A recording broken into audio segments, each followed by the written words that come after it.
Captain Robert Salas, the United States Air Force retired.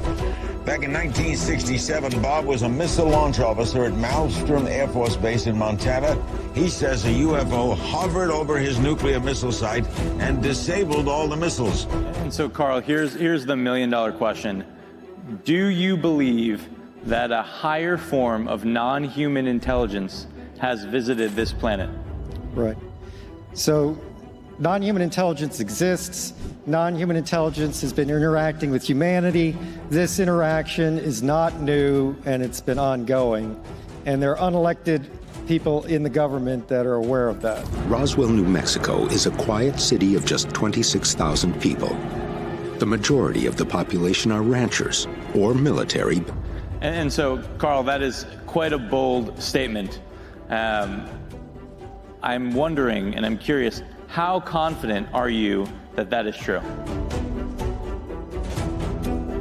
There's zero doubt. Hi, my name is Dale, and I want to welcome you to my channel, Observer of Anomalous Objects. If you haven't done it already, if I can ask you to go ahead and hit that subscribe button, and don't forget to hit the bell. That way you'll get notifications when the next video comes out.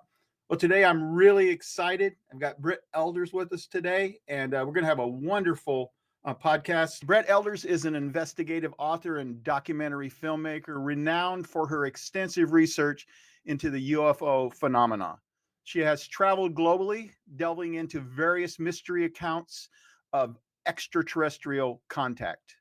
Notably, Britt has conducted in-depth investigations into the Billy Meier case, a Swiss farmer who reported interactions with the Pleiadians beings starting in 1975, and the wave of UFO sightings in Mexico that began in 1991 and continue today. The recent release of the 45th anniversary edition of UFO Contact in the Pleiades combined the two photojournal volumes into one book and includes a new foreword by actress Shirley MacLaine and a prologue by Mexican journalist Jaime Maussan. A documentary film to the same title was released simultaneously. Beyond her writing and filmmaking endeavors, Britt serves as the CEO of ShirleyMacLaine.com, a position she has held since its inception. The author of several books, Britt has ghostwritten and edited for others on a variety of topics. She is also an advocate for naturopathic health and healthy eating, having hosted radio programs and appeared as a guest on both radio and television in the U.S. and internationally. Britt will be appearing at the upcoming Ozark Mountain UFO Conference and the McMinimum's UFO Festival. And so without any further ado, let me bring on the one and only Britt Elders. Hey, Dale. Thank you. I love that new intro. That's beautiful. Oh, well, I sure appreciate that. Darcy made an unbelievable intro. Now, I noticed you're going to be going to the McMinimum's UFO Festival in Oregon. Yeah. And the good news is, guess who doesn't live too far away from there? Oh, so maybe we'll have a chance to meet in person? Yeah, I'm supposed to have a chance to meet up with some other people, some other famous people there. I made some connections, and so I'm really excited about that. Now, then you're on the list too, so it makes me really, really happy. Well, why don't we go ahead and just show a list of some of your books, some of the ones you've authored, some that you're a ghostwriter in or editor, and so there's the list of those. But this is the one we talked about last time, which was it was 45th anniversary edition. Now I'm guessing it's 46 years now, since it's been almost a year since I had you on. Yeah, as of April, it'll be 46 years. It's quite amazing.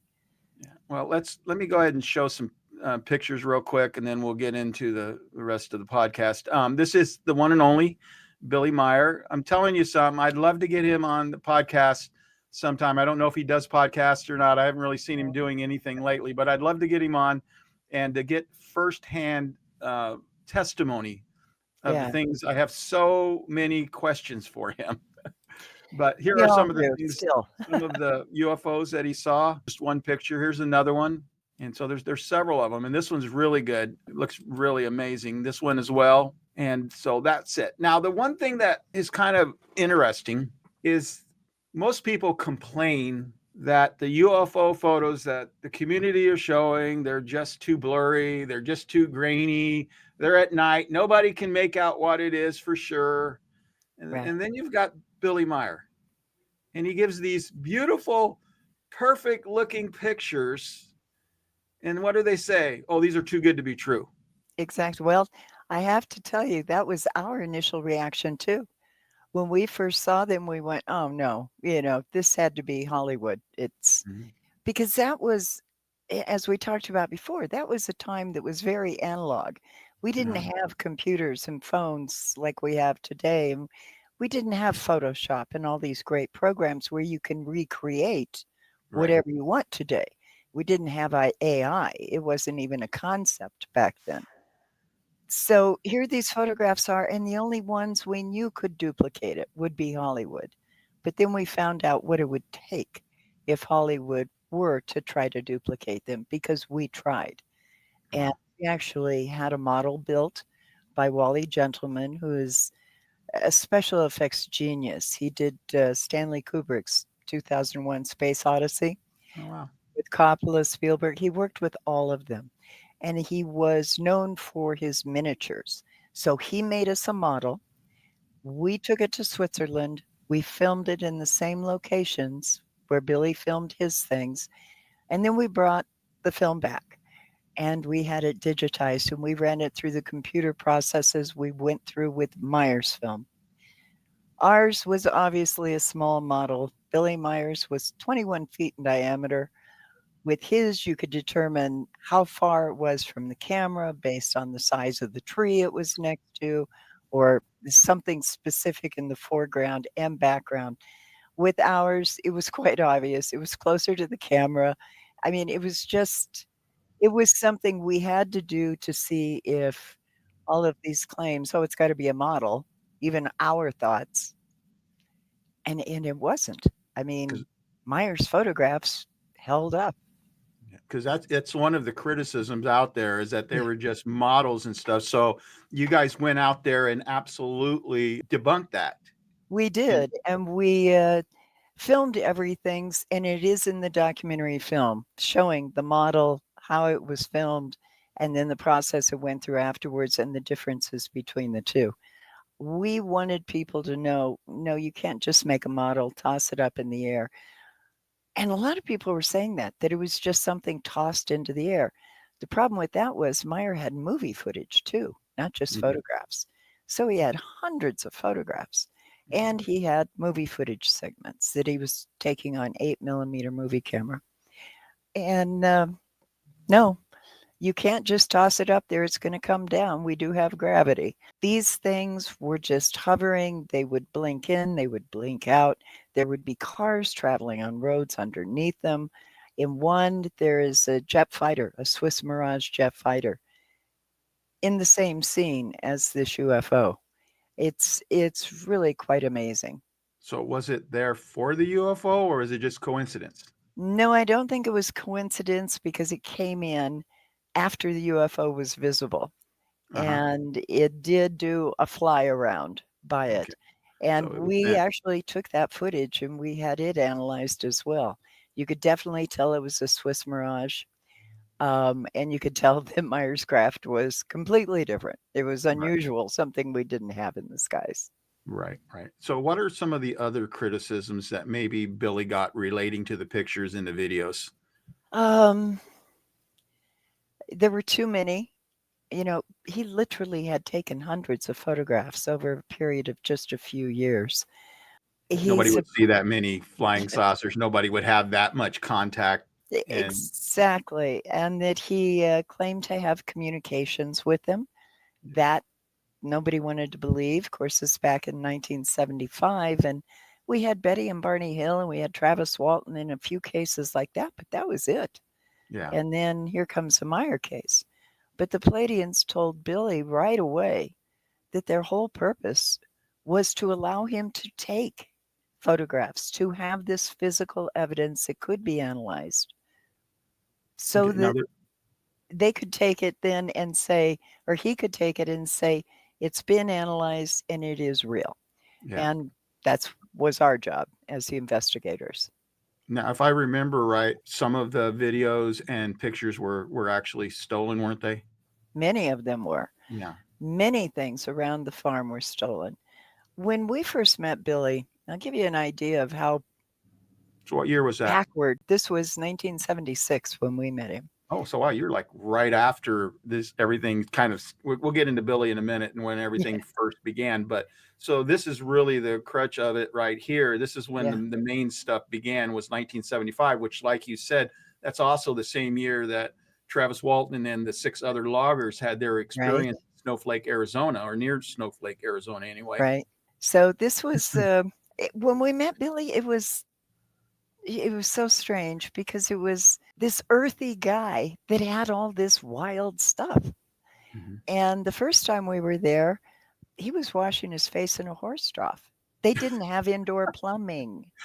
I mean, this is Switzerland. This is such a, it's known for its money and big buildings and beautiful cities and all of that. This is a little farm out away from the cities. They didn't have indoor plumbing. Yeah. The shutters were sort of skewed on the house, and it was a typical Swiss house, you know, with the big steep roof and red and all of that. But it wasn't home yet. He had just moved in and they were trying to get it together. But in talking to Billy, he was just such a down to earth, very humble person. We spent 5 days on that first trip, and almost every day he would bring you information to us and say, take this and go back to the States and have it analyzed. That's the only thing he asked of us. And it was very interesting because Billy's, he kept everything really important until the very last. He let us hear the sounds of the craft. He'd showed us the photo albums. He had several of them. And we went through all the photographs and everything. He gave us inner negatives. He told us about the movie footage. Then he showed it to us. But on the very last day, he gave us the most important thing, and that was the medal. And the medal was so unique because he brings it out from his bedroom. It's in a little pink dusty shoebox. He opens the top and it's in film canisters, you know, the old 35 millimeter film canisters. He poured it out on the paper and he says, this is what they make their spacecraft with. Take it back, have it analyzed. The only thing I want from you is for you to come back and tell me what the scientists said. So we jumped right in with that one. Yeah. Yeah. So he didn't have any agenda as far as you. The only thing you guys, you and your husband, Lee, came out there to investigate it. Now, who was the person that first told you about this story? Wendell Stevens. Okay. He was a colonel. Was that the one that was a colonel? Lieutenant Colonel Wendell Stevens. He was a retired Air Force. He had had a fascination with UFOs since the 40s. He had a huge collection of images from beyond the turn of the century. Now we're talking back 1900. Drawings, sketches, all of these different things that he had amassed over the years. He had an entire library filled with all of this information that he had gathered. But he came to us and he said, this case really needs to be looked into. And we had a professional investigative company. It's called Intercept. Intercept primarily keeps people from being eavesdropped and wiretapped on. And our clients were international banks and Fortune 500 companies. And we thought, no, we can't do that. There's no way we're going to throw our company and our reputation behind a UFO case. Back then, you didn't say UFO. You whispered it, or you went, you know, into a dark room and said, guess what I saw? It wasn't as open as it is today. But he went to Switzerland. Wendell did. He came back and he says, no, I really think you have to get involved with this. So we had a client in London and we went from there into Switzerland, expected to go in, debunk the entire case, turn it on its head, and go home. Right. We were there 5 days. And every day, Billy gave us something new, blew our minds over and over again. He took us to the sites. We walked the sites. We took measurements. It was just amazing. And then witnesses that had seen the craft started coming in. And many of these people really didn't particularly care for Meier, but they came to tell us what they had seen. So it wasn't like it was a little clique around him where they were all his buddies and going to Right. support him. Some of these people actually did not like him because of the That's what I was going to UFOs. ask. Yeah. And they didn't want much to do with him, but they did want to share what they had seen with us. My next question is, we're talking 50 years later, Yeah. since 1975. Yeah. Not since you made the books and documentaries and stuff, Right. photo albums. But why now? Why 50 years later? Why are we having this podcast? Why are we talking about Billy Meiers today? Well, I think the case is more relevant today than it was. I actually think it was 50 years ahead of its time.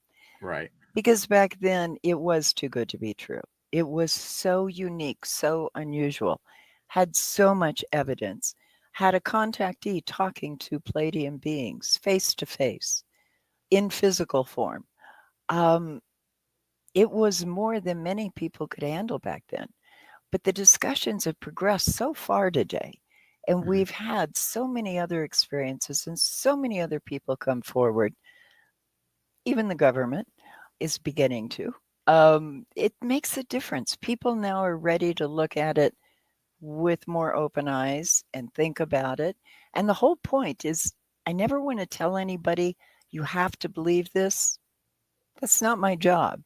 My job as an investigator is to present it so you can make up your own mind whether you believe it or not. But you need to learn about it. And now is the time, because everybody's talking about this topic. It's a good time for everyone to know the history, which this is a great part of, but also current events that are happening today. Well, I think it's important that each generation be able to hear the story. Now, one thing that the CIA has been really good at is going out and kind of muddying the water. And I think they did that with Billy Meier's case, in the sense that you hear a lot of criticism, and the very things that have been addressed, you still have Wikipedia putting it out there that it's a hoax and stuff. Oh, So, yeah. and they're doing that with a lot of UFO, anything that's on what they consider fringe. They have the guerrilla skeptics who have basically infiltrated it, and they are going in and they are changing pages, like for Billy Meiers, like for Lou Elizondo, for George Knapp, for Hal Puthoff.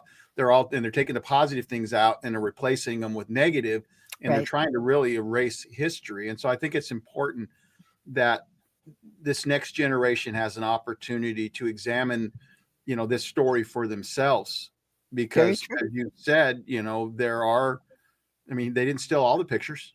They didn't steal all the videos. And so it isn't like, oh, it's all gone, I can't show you anything. There's still stuff there, and stuff. So and then some of the stuff is already, like you said, you guys went through the process to prove that these weren't things on fish line or something like that, or being thrown up into the air. And so I just think it's important that each generation has an opportunity to hear the story of Billy Meier. Now, it's very important, because it is a big part of history. There has never been a case that has presented so much physical, documentable evidence, and the evidence has been supported by science. Okay, so tell us a little bit about the documentary. That's why we're here. We're promoting the documentary. So tell me a little bit about it. Tell the audience a little bit about it so they can understand. 1982. It's narrated by the British actor David Warner. He was a love. He recently passed, but what a great voice. And what we did was we went over and we get to show you what we did with Billy, what we explored with him, how we talked to him. We gave him a PSE test, which is a psychological stress evaluation test, and it measures the tremors in your voice when you're asked questions. So what we did was we took this, and then we had this wonderful former sheriff up in Colorado who is expert with the equipment, and he did the analysis on it. So interesting because of all of the questions. Are you having contact with Palladians? Have you seen a craft? Have you photographed crafts? Have you a metal sample from the craft? All those questions that Billy answered yes to, they came out fine. he showed no signs of deception. But when he was asked, "Do you drink coffee?" that's when the deception showed up. And it showed up because that morning Billy had promised his wife that he would stop drinking coffee. So, I mean, it was interesting for us because we were learning and we tried to put it into this documentary so that you could learn right along with us and experience things as we did. Um, it's it's a very interesting story because Billy didn't just have one contact. He had so many. And the Palladians had so many things to tell him.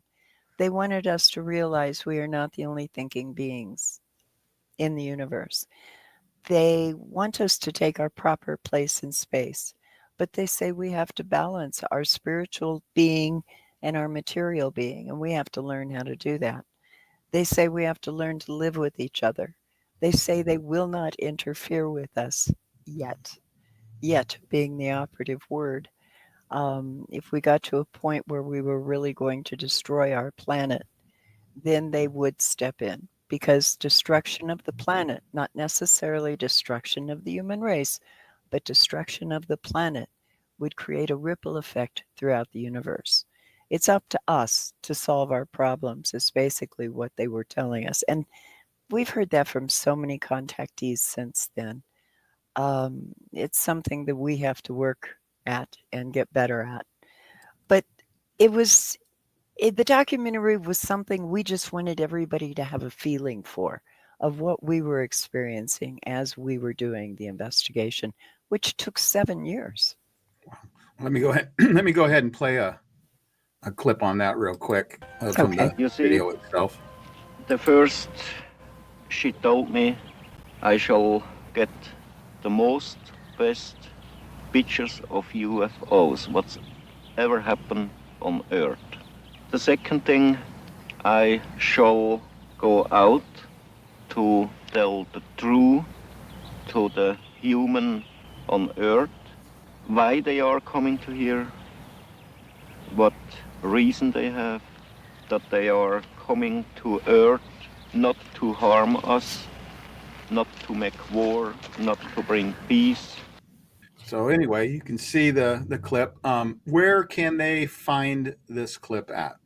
It's available at Beyond Words Publishing, and the documentary is. You can stream it or you can purchase the DVD, and it's also available streaming on Vimeo and Okay. Simon & Schuster. Yeah. Okay, let's go ahead and go to Billy himself. Let's go to the man. He was born in 1937. That's pretty easy for me to remember. That's the same year my mom was born. So he must be about 88 years old now. Yeah, he's getting up there, but he's doing well. He just had a birthday in February. Okay. He and I stay in touch, and it's just we check in on each other whether anything's going on or not.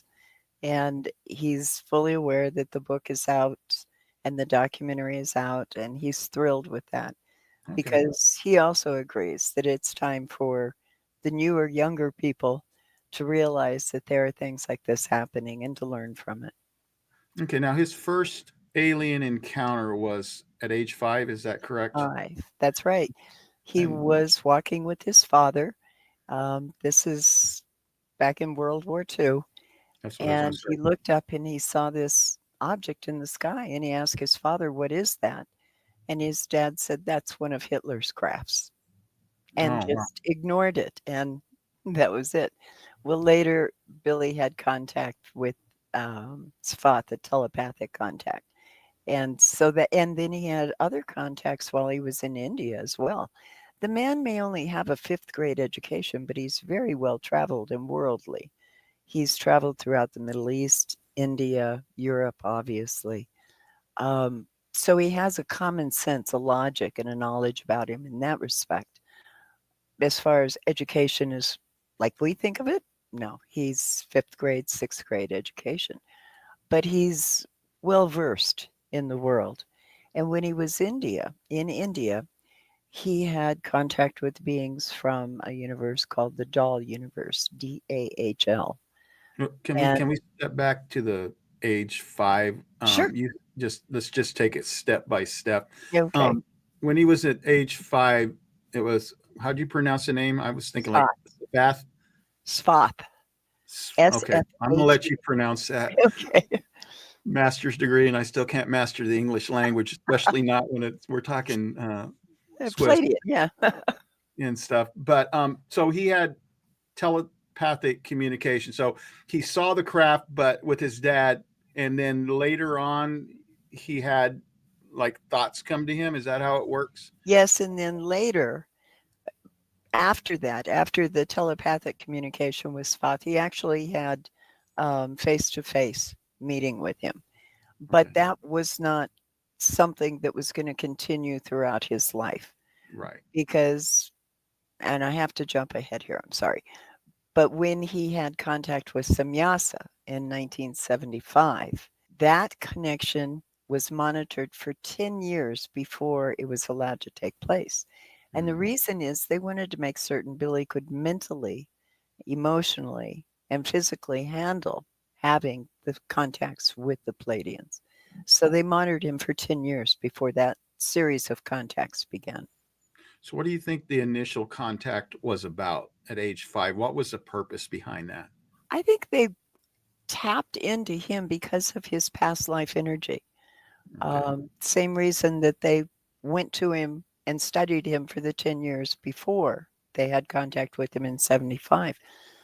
But I think that they recognized that energy, and it was sort of a precursor, like a kindergarten class, for this could be what your future is. And that was something that was important for them to explore with him at such an early age. Yeah, Because he wasn't afraid of it. About a year ago, if you had asked me about past lives in our last interview, I would have been neutral on it. But there have been some things that have happened in the last 11 months that have absolutely left me no doubt that there are past lives. And so I can definitely follow what you're saying now. I think, who we were in the previous life is also to some degree who we are in the present life. If you're a good person, you're going to be a good person. If you're a bad person, sometimes life can make you a bad person. So I guess I shouldn't say that across the board, but I know as far as ghosts go, they say if you were a bad person in life or a mean person in life, then you're going to be a mean ghost. And that's at least how it's been explained to me. So the one in India, was that in the 1960s or was that It was in the 60s, yes. Okay, that's why I was thinking the second encounter came in the 60s. So first one was with the Palladians then, correct? Right. And then the second one was with a different species. With the doll universe people, yes. So, very different. And it's interesting, Phobo Chang, who is a woman in New York, she's kind of political Vietnamese. She was in India at the time. She saw this and went through these experiences with Meier. So there were many witnesses to that. And it was a different type of contact. It was face to face, but it wasn't the same relationship that Billy had with Samyasa. That was a give and take. The doll universe people were just there. They were monitoring, they were checking in, but there wasn't the extensive conversations like Billy had with Samyasa. So Samyasa, that's one I'm going to mess up, but I can say it right at least once now. Samyasa.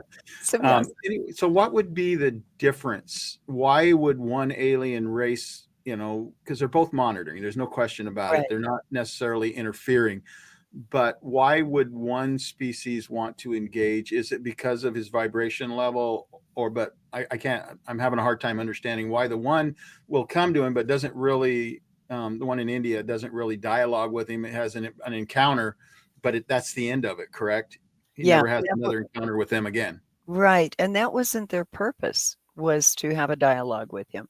But apparently these different, and I have to take this a little way from Meier and into what I've learned as an investigator into other cases. This happens quite frequently. Multiple different groups out there are coming in and talking to one individual at different points in their lives, but it isn't an education process. It's not a discussion, an exchange. It's sort of a check-in.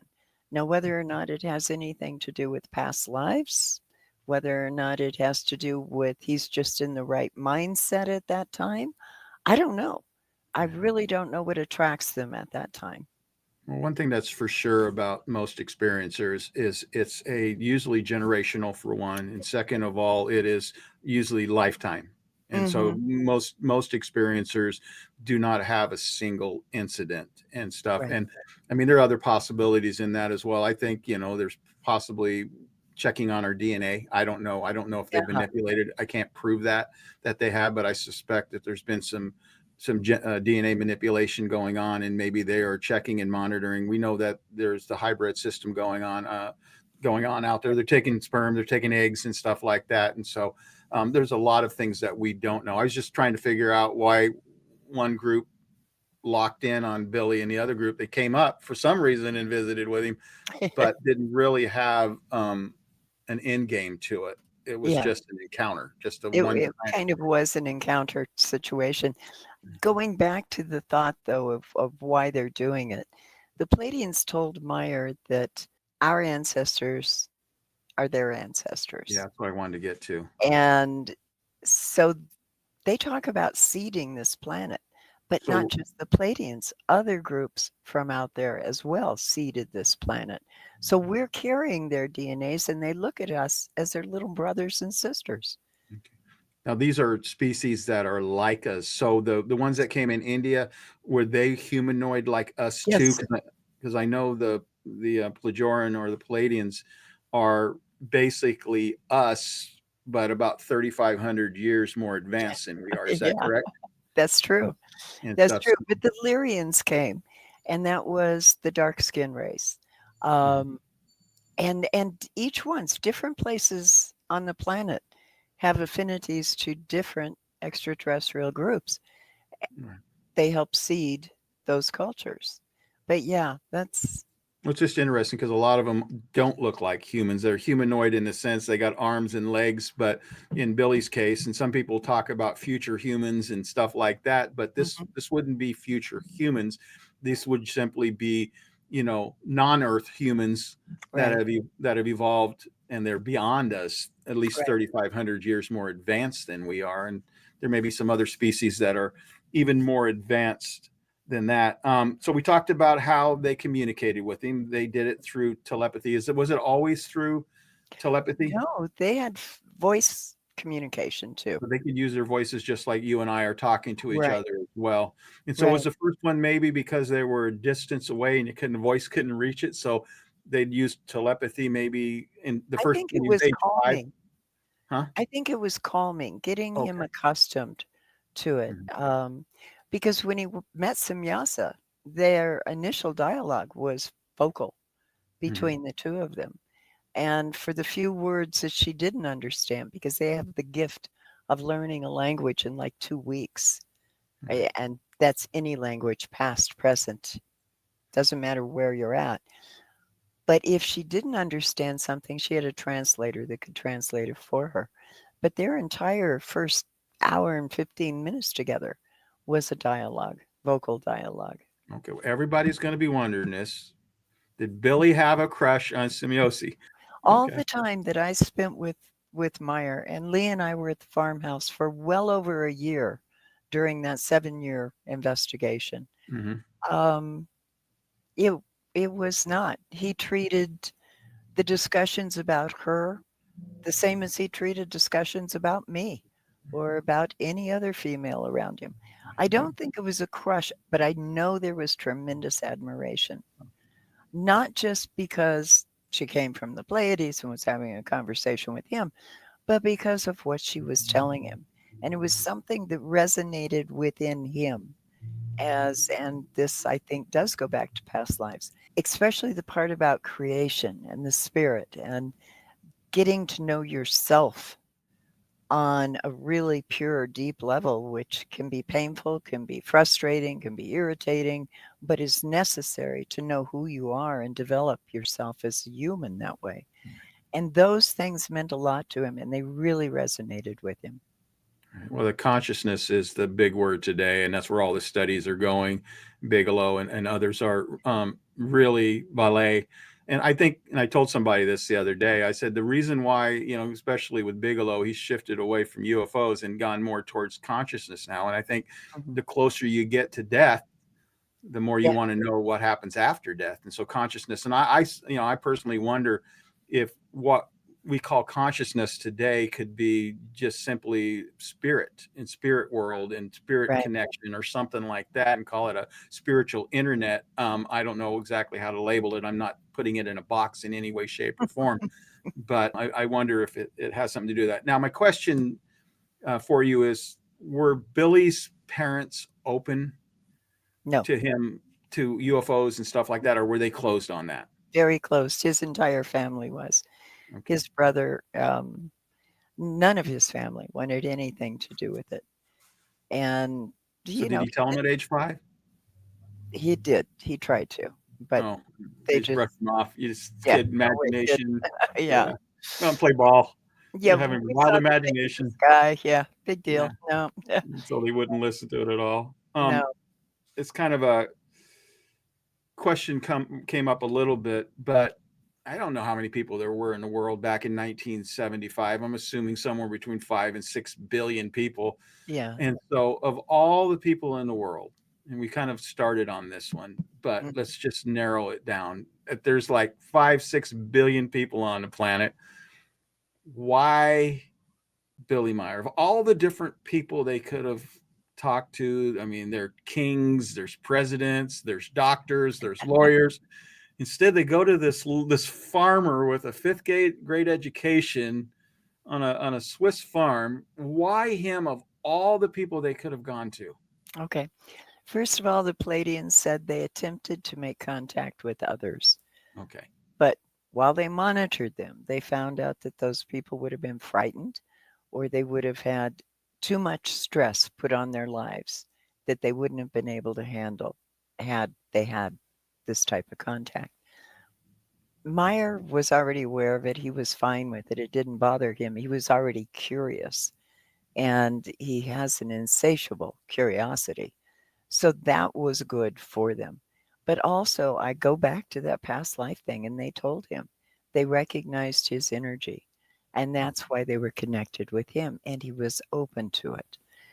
Many people have an energy that maybe extraterrestrials can recognize, but are we open to it? Are we willing to accept the consequences of what a long-term contact like Billy had might mean? Here's what I'm thinking about it. It just came to me, and I think it probably makes sense. And that is the fact that most people who have an experience or an abductee, that's kind of a choice of words, whichever way you want to use it. A lot of it starts somewhere around age 5. Right. Age 5, age 6, age 7, age 8. But maybe that's easier for us as human beings to begin to accept at a much younger age, before the whole world is kind of laid out for us and what we're supposed to believe and what we're supposed to understand. And Before you're told no. Yeah. and so maybe it's just that kids can accept it because they haven't been so brainwashed over the years. Because I think that's one of the things that really affects people today, is the idea we've been told our whole lives that we are the center of the universe. Right. That we are all there is. I mean, we've been told it by our government. We've been told it by our school system. We've been told it by our politicians.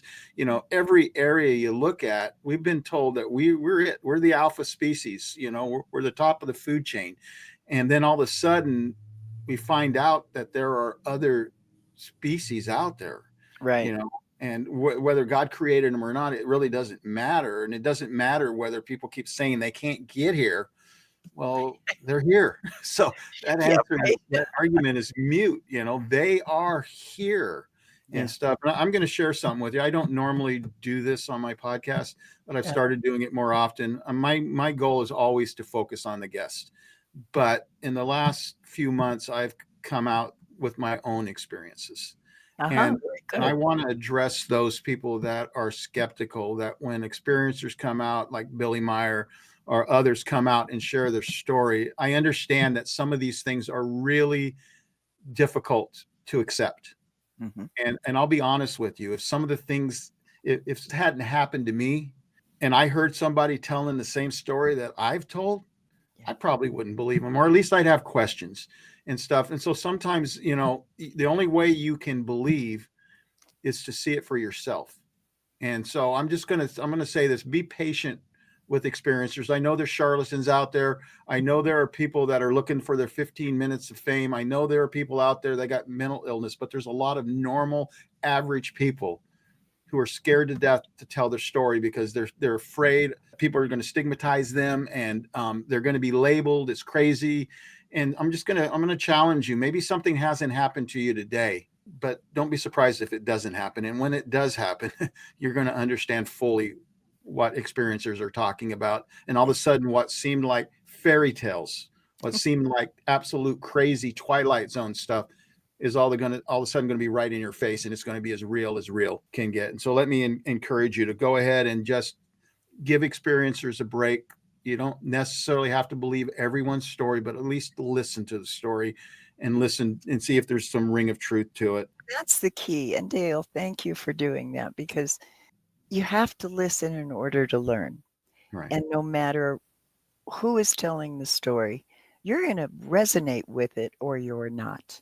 Right. And if you're resonating with it, it's offering you something you need to be looking at. If it's not hitting you, like I say, in the heart, then be discerning about it. But don't stop. Keep an open heart and an open mind as you move forward, because there's so much information out there. And it's not just the experiencers. I feel more and more compassion for them and what they go through on a daily basis now, because everybody does talk about UFOs. But when they come out and say they've had an experience, then it becomes something that, I can talk about the subject, but I don't want to know anybody that has had something happen to them or has actually had something that is unusual in their life. Don't do that. No, be fair, be open, and listen, because they need to express as much as you need to hear. Let's go to the encounters themselves. So I know you've talked to Billy in depth. Can you describe when he sees a craft? I think you said something. He'd get some kind of message that he was supposed to go out and meet them somewhere. Is that correct? Yeah, he gets a cooling sensation across his forehead. Wow. And then he hears a voice in his head, tells them where to go. And he goes out and gets on his moped, sometimes his tractor, and he takes off. Sometimes he just walks, and he takes off, and he'll be gone for hours, sometimes days. It's interesting. What an entrance to come in riding on a tractor. You're right. Yeah. So when he gets there, can you describe what he actually sees when he gets to this location? What shows up? What does he actually see? Well, sometimes he doesn't see the object, but he will hear it. Okay. And then the object appears. And they say they have a cloaking device that they can use so that they can keep themselves from being seen. Sometimes Billy can see them, but someone standing on the other side of the craft would not be able to see it. So then he sees the craft, it settles down, and then Samyasa gets out and they have a conversation. Okay. So you said it sometimes makes a sound. Did he describe what kind of sound that might be? That sound is pretty amazing. It's and we had it analyzed. It's nothing that we can compare any known sound to. We tried. We took it to the Naval Facility in Groton, Connecticut, where the sound banks are. Is it high pitched or low pitched or? It's a multitude of frequencies that expand and compress.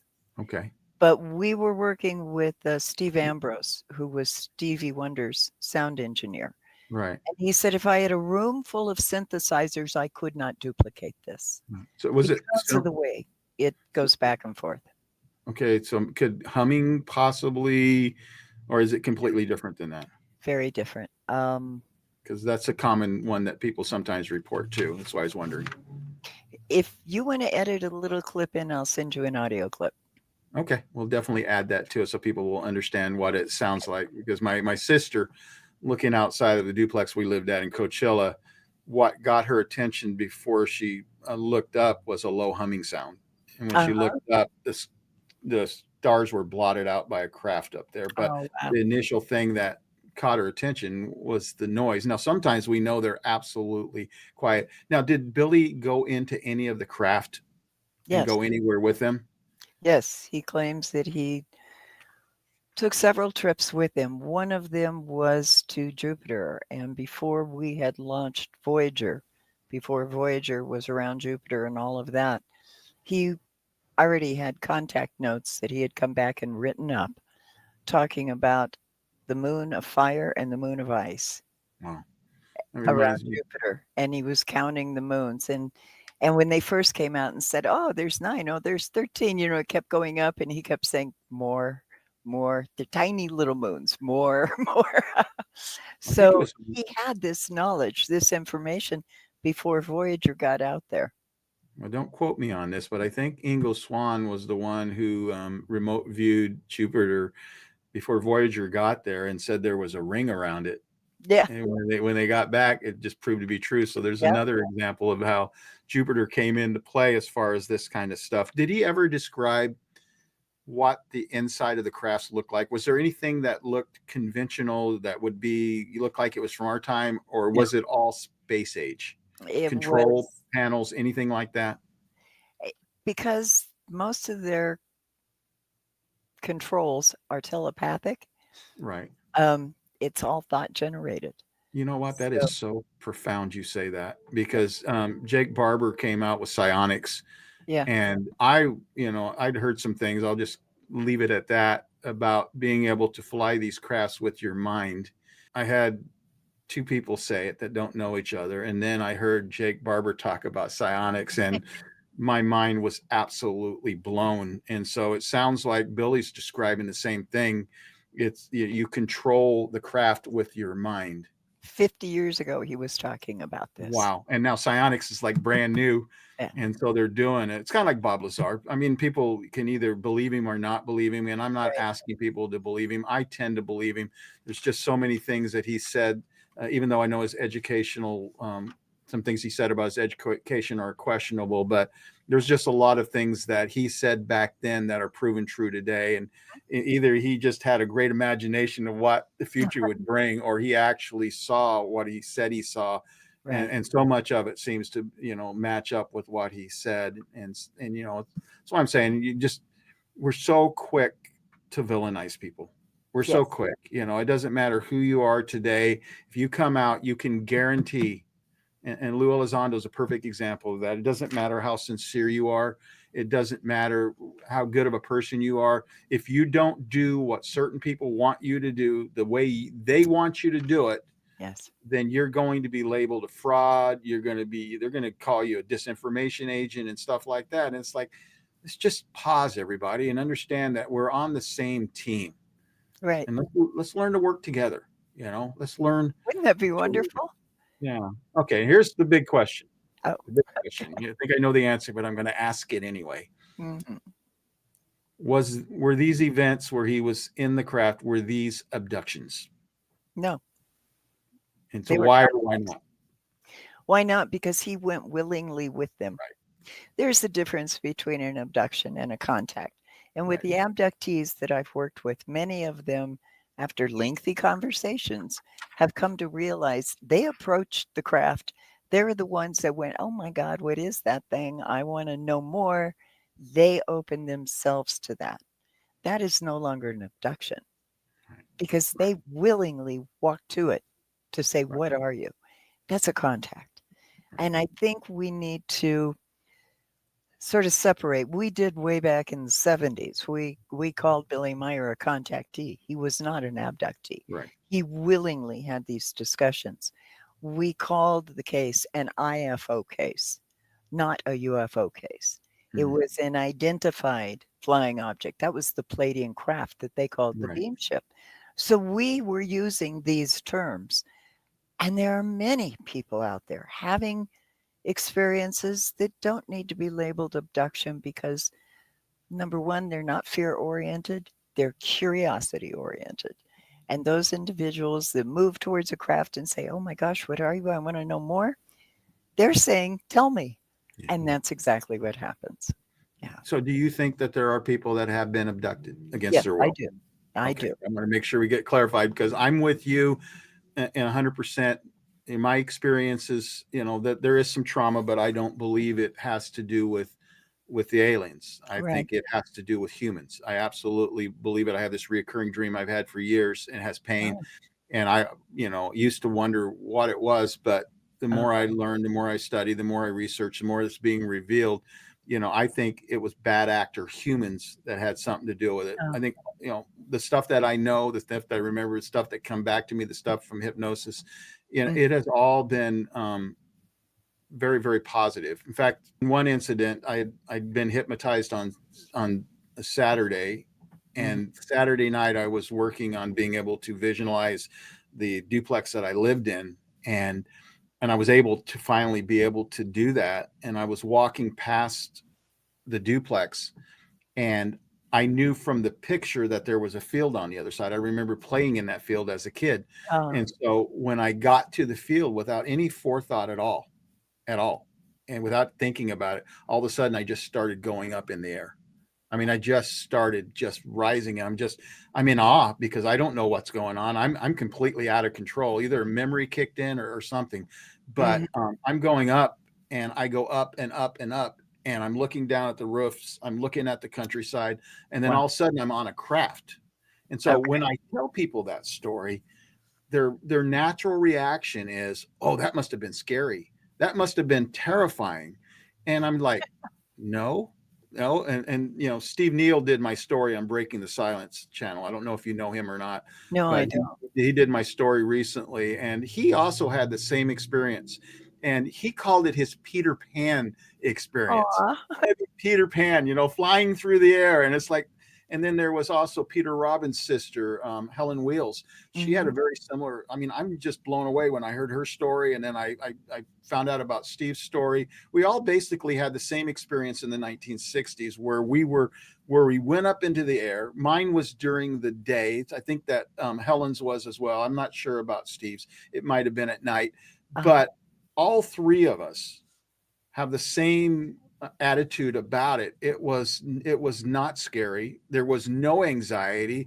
It was just in awe that it was happening. And you can imagine, if it was at 6 years old, it would have been something wonderful to be able to fly through the air.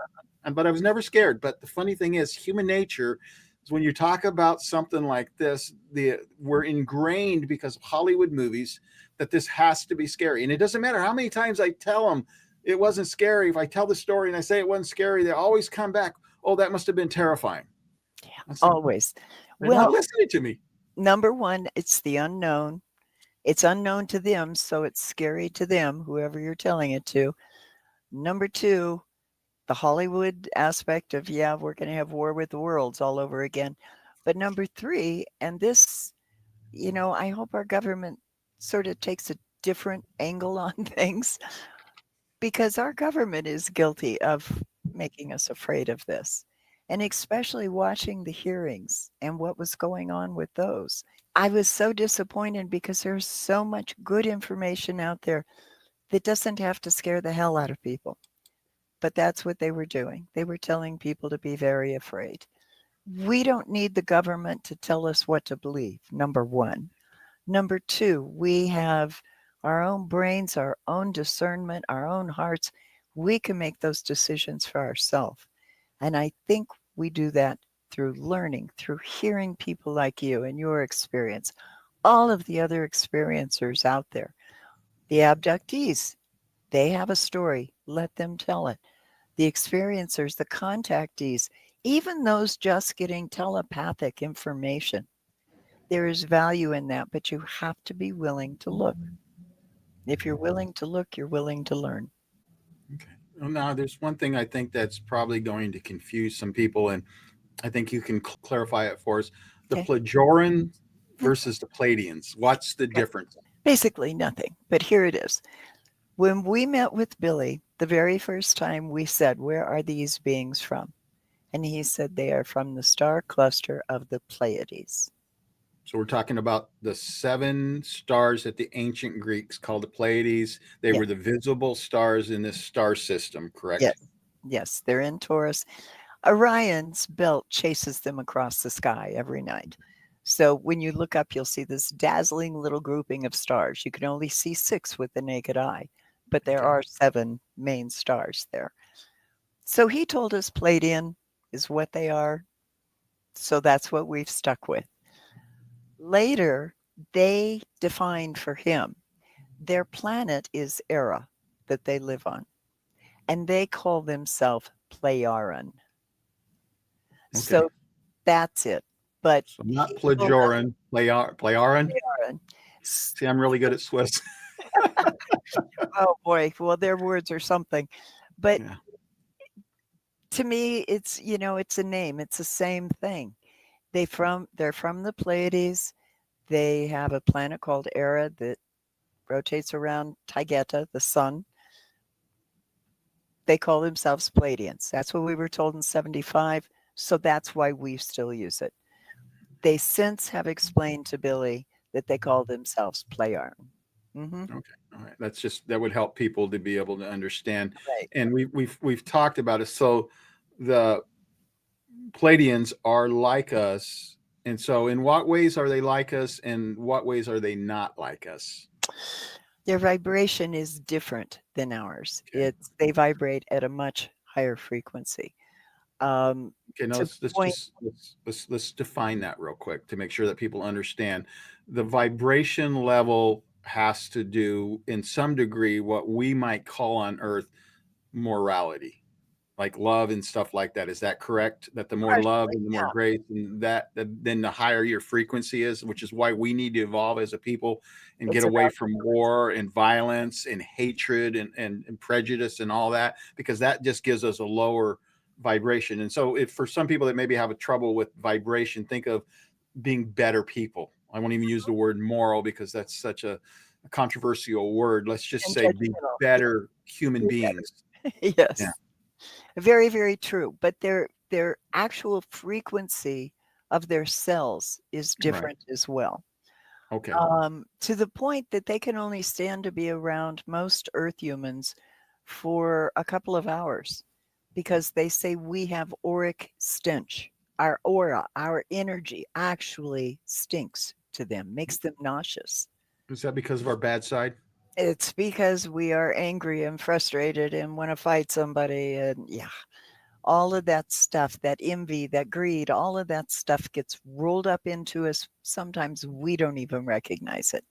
Even really good people have had those experiences, those little Yeah. things pop up. So it's not meaning you're terrible or anything. It's just they don't like to be around it, which I understand. I wouldn't either. But the thing that is so great about them is they procreate like we do. They think like we do. They eat like we do. They're creative. Um, they believe in dance. They do eat meat. They eat a creature that's similar to a rabbit or what we call a rabbit, um, but primarily vegetables is their mainstay in the diet. They are all self-sufficient. They all have individual homes where they raise their own gardens. They raise their own children. The difference with the children, this is very interesting, is a child is taught to look within themselves and find out where their gifts are, because everybody has gifts, but to take those gifts and develop them. In Simyasa's case, she was a great navigator and traveler through the cosmos, and she understood that, and she understood how it worked. So that was her job, and that's what she learned about. For someone else, it might be something different, and they would learn about that. So it was much more individualized as far as, rather than just sending them to school and say, go figure out what you want to do, they let the child really work on themselves to find out what it was they're connected to, what their passion is, so to speak. Okay. Well, my next question has to do with the fact that we've somewhat answered it, but I want to kind of go down that path a little bit anyway. So did Billy believe that there are other species of aliens besides the two species that he's met, which are very much humanoid, very Yes. much human, just non-Earth humans, correct? Yes, There are other, does he believe there are other alien species? absolutely. In fact, in 1976, the Pleiadians told him there were 105 species visiting Earth at that point in time. There's probably more now. They do not all look like us. They don't think like us. They're monitoring, they're visiting, they're checking out. That doesn't mean they have a connection to us. One of the things that towards the end of that 7-year period of the investigation, it really upset Billy because one night this craft came in over the farm. He got photographs of it. The craft literally looked like a coffin, and it frightened Billy. And he talked to Samyasa about it, said, "What was that? Who was that?" And they said, "We don't know. We have to find out." So there are even beings, civilizations visiting that they are unaware of and that So others are unaware of. So that was something that Okay, two things. First of all, why do you think so many species are visiting our planet? I think many of them contributed to our planet in one form or another in the past. But I also think we're developing, and we're developing quickly. When you look at the last 300 years, how far we have come, even in the last 100. Well, the last 50. I Yeah. mean, And now think we're that talking about going to Mars and right, making a home there and creating a living place. right. Wow. I, I I think they've got to take a good hard look at us, because what are we going to do to out there? Right. That's the big thing. Will they let us get out there? But part of, I think, of our advancing, especially in the last 50 years, 70 years anyway, is the fact that we have recovered, alien technology, crash retrieval, and reverse engineering. And so, they can look at us and go, okay, look how fast but they've kind of sped the process up a little bit for us as well. Now, didn't the Pleiadians, Semiosi, and don't they have a word for the other aliens? Isn't it strangers? I've never heard Billy use that term. Okay, well, they came up in the first interview. Yeah. They were called, somewhere along the way I got notes on it that they were called strangers. Well, they do have strangers that they don't know, Yeah, but they also have visitors. right. So I thought maybe, seems like from the first one, the difference is that the Pleiadians are humans like us, just not from Earth. And I don't, maybe the second species that he met was the same, but these are non-human Right. species from other Right. planets. And so that's why they're strangers, because they're not relatives. Also, many of the groups that are visiting are interdimensional, which we're getting more and more information from various people on that whole thing, which is very, very different. The doll people that Billy met with in India were interdimensional, and so they still had physical bodies and everything, but it was a manifestation of the physical. So Right. yeah, I talked to Mark. there's so many ways to go when you get into these discussions, because they're all intricately and curiosity interrelated, and you just got to piece all the little pieces together. I've talked to Mark D'Antonio. He'll be on next week. He's been on the podcast already once before, but he talks about using the dimensions to travel in, but not necessarily from the dimensions, but that's Right. how they travel to get here. And so, like I said, we're dealing with a whole bunch of different things. I think most of what we see are physical, but then there are other things that are interdimensional. I prefer nuts and bolts myself. I prefer something you can put your hands on and On it. wrap your mind around, because once you get out in the twilight zone, I start to get lost. But unfortunately, I've been living there lately as well. But I think President Reagan framed that threat narrative. And so the question is, how do we overcome because there are some bad experiences. We don't want to ignore that. There are some people that have had some terrible experiences. I have some friends who've had that. We don't want to ignore that or even minimize it. But even I think it was Lou that said the Colares one in Brazil, where they went out and it feels like they were shooting things at them and what the purpose of that was. But that was definitely, some people died from it. But I think it was Lou that said it anyway, that was an outlier.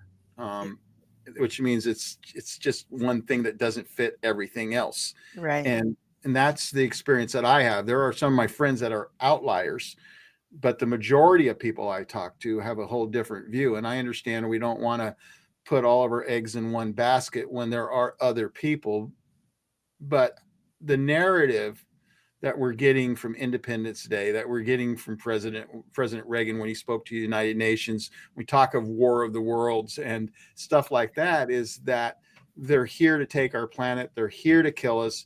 So how do we change that narrative? How do we get people to understand that they're not here to hurt us? I will quote a mayor of a city of 100,000 people, and every night they're seeing UFOs above the city of Mexico. And I ask him that. What happens? I mean, are you afraid for your people? He said, no, if they were going to hurt us, they would have done it already. Yeah. But that does not discount those that have traumatic abduction experiences. And the only thing I can suggest to people is you have free will. You have the ability to say no and mean it. And you have discernment. You know what's right for you and what isn't. And those people, my heart goes out to them. But for the majority, the vast number of experiencers have wonderful experiences. And when I say wonderful, I do mean uplifting, almost a blissful feeling in many cases.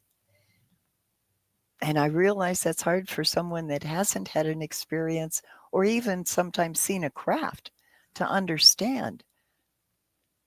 It just kicks things up in a whole different level. Well, I love what Jake Barber said, because I had a similar experience. I won't recount it, but it wasn't the same, but it was similar.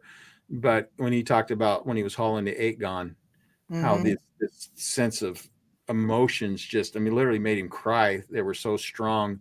And they were just overwhelming. Some were sad. Mine didn't have any sadness in it. Some were just beautiful. And he felt like there was a female entity that he was interacting with and stuff. So I've experienced it. I called it surreal. I called it like a religious experience and stuff like that. So I understand it. Now, here's the question that the critics have brought up. I've heard people I respect a lot bring this up. If they're good and they're here to help us, then why haven't they started or stopped our wars? Why haven't they stopped the nuclear proliferation? Why didn't they stop the bombs that were dropped in Nagasaki and Hiroshima, 3 Mile Island, Chernobyl? Why all the famine? Why didn't they do anything about the famine and stuff like that? So how do we answer that? They're here to help us. Who says they're here to help us? That's our wish that they would be here to help us. They, and I'm not just talking Pleiadians, I'm talking about other contactees that I've had long discussions with on this. Why don't they help us? I guess would be a better question. Why don't they help us? If we create the problem, we will not learn from it unless we fix the problem. It's up to us. That's what free will is about. That's what choice is about. The majority of the extraterrestrials that are having contacts on this planet believe in free will, believe in choice, and believe that we have to be responsible for ourselves. And if we aren't, we will never get to a place where we can take our place in space. So it's up to us to learn. It's up to us to make, as you said, ourselves better people. That's what we need to be doing to really develop civilization. We're not there yet. We call ourselves civilized, but we're not there. We need to be digging deeper into ourselves, into our own psyches, to understand ourselves better, to hear each other when we say something. Not to constantly, I'm better than you are, this type of thing, or you're right and I'm wrong, blah, blah. No, listen, because there is value to everything that is said and everything that is thought. And if thoughts are the purest form of energy and the strongest form of energy, like the Palladians say, you've got to keep that balance of good thought, not just for yourself, but for everything around you. I've had this same discussion with Steve Bassett, because he really believes that, that disclosure is going to change everything, and all humans are going to, I shouldn't put words in his mouth, but the idea that it's going to bring us together. A lot of people believe that as humanity. My issue is, what do we do with the people that are dictators that don't give a rip about anybody else? How is disclosure going to change those people? How is that? Those are the hurdles that I have a hard time seeing us as a species overcoming, because, I think you and I could become a better person. We could become better people, but there always seems to be these other people, that are just evil and They serve a purpose. So how in the world do we can't force it on them? So how in the world does change happen for those kinds of people? Well, maybe it doesn't need to, but they do serve a purpose for us, because they constantly remind us what not to be. Well, absolutely do that. Really important. Now here's the interesting thing, because I said it before last time we talked, but really it is when people ask that question, well, why don't they come down and help us? Why don't they, because there are people that say that they're here to help us. They're watching us, they're monitoring us and stuff. And then there's people like yourself. And even, what was the movie, The Day the Earth Stood Still? Oh, yeah. And where everybody thought they were coming to save us, and they were coming to save the planet from us, because we were the threat. And so I think that's probably more the ballpark that you're setting in. It's like, because we're not like the only human species out there, and the planet is more important than the species itself, because the species will not die out with us.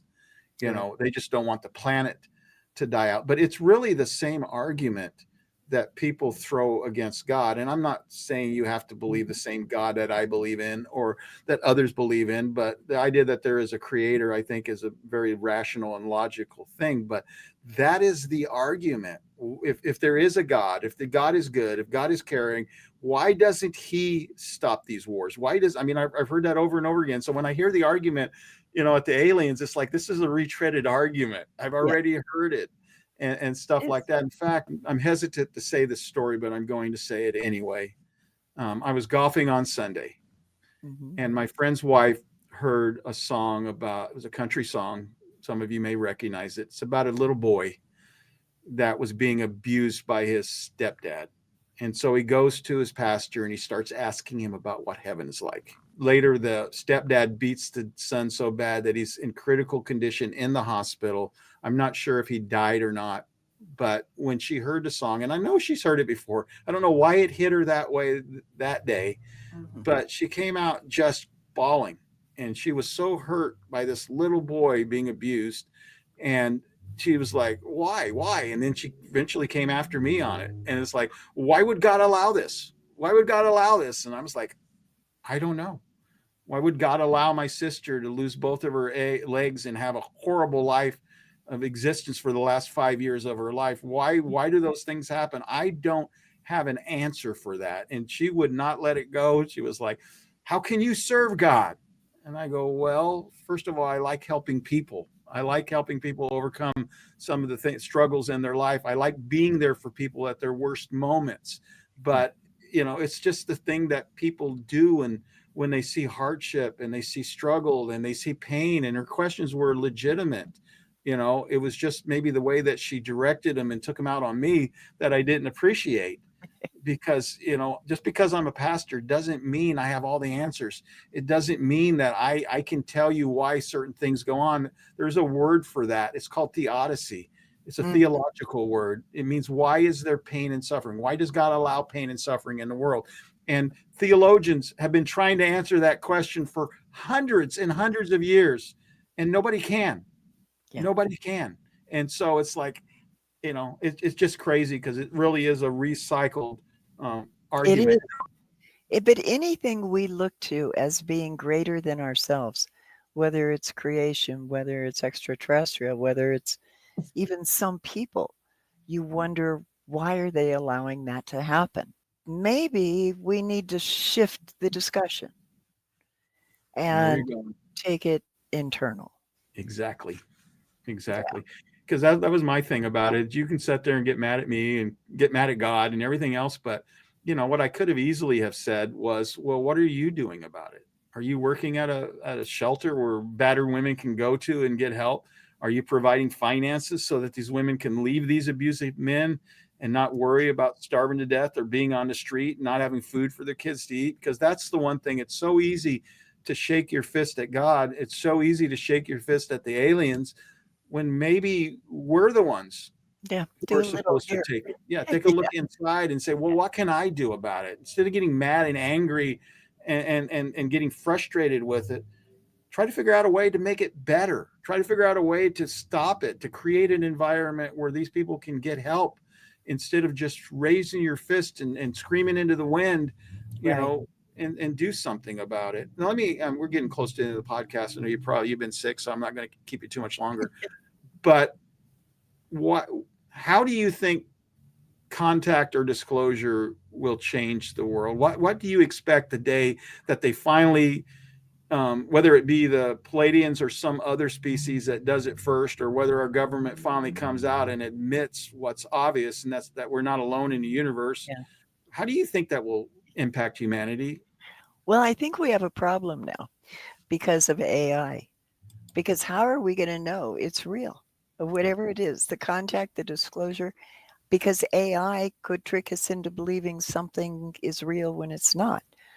But if we were fortunate enough to have a mass contact where it happens in many places simultaneously all over the planet, I think a lot of people would react to it going, well, finally, now we know. And they'd be great with it. And then I think you have a lot of people that would just shut down.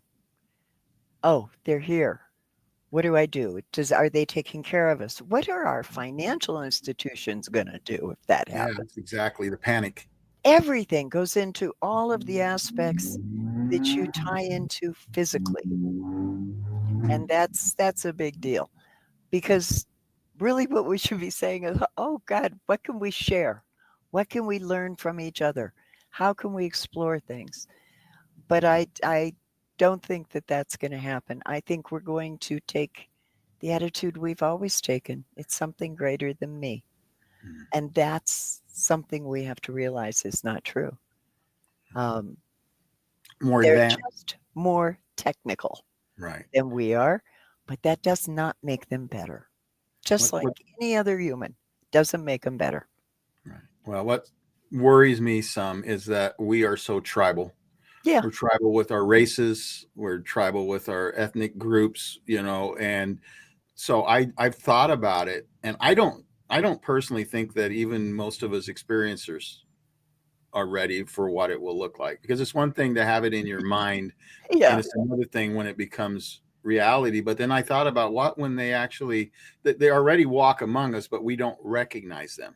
Right. And so what happens when we recognize them and we see aliens, Oh, good in the question. bank or at the grocery store, or we see them walking down the street? Is that tribalism going to change, or are we always going to be that way, where we look at somebody who's different than us, as a threat, or just as something sometimes True maybe fear. inferior, or something to be afraid of? I really hope that's not the case, but that does concern me. Me too. And I really hope Steve Bassett is right. I mean, he's a good friend of mine. I've known him for years. And I hope it does change.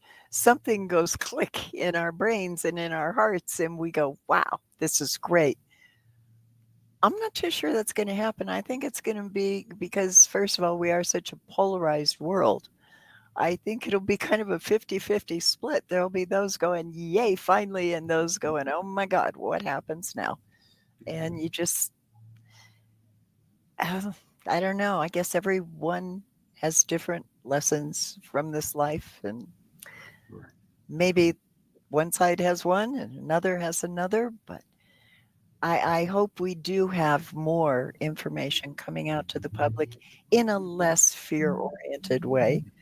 The rest of the world seems capable of dealing with this. I think the United States can too.